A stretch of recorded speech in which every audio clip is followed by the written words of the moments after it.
Florida will need 60,000 nurses within the next decade in order to fulfill their demand. Florida lawmakers want to do something about this. Now, the national NCLEX passage rate, the NCLEX is the exam that nursing students have to take in order to become a nurse, is 88%. In the state of Florida, it's 85. That 85 is significant because it is the lowest in the nation. Now remember, you can't become a nurse, even if you have a nursing degree, unless you pass the exam.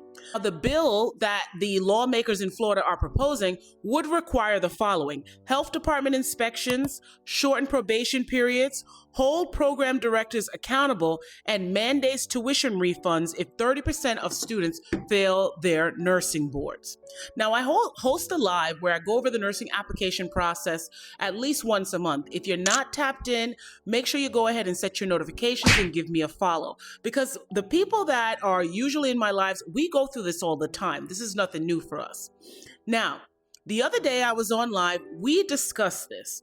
There is something sinister going on in places like Florida. For example, some schools will take applicants where statistically, when you look at their application, when you put together their prerequisite GPA, their entrance exam, and other things in their application, statistically, it would show that they are likely not to perform as well as other students that meet and supersede the necessary criteria. However, some schools will allow these people to come in and not give them the tools and resources to be successful.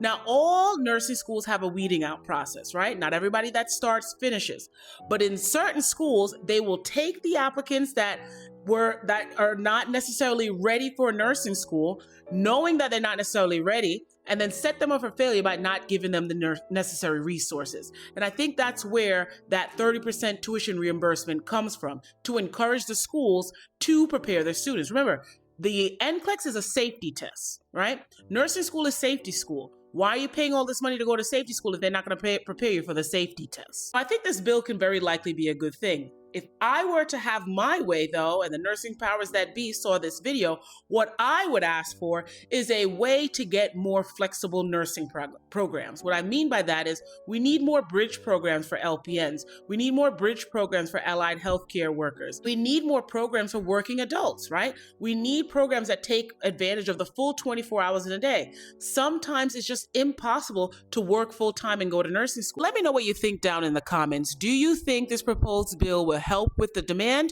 or do you think not much is going to change?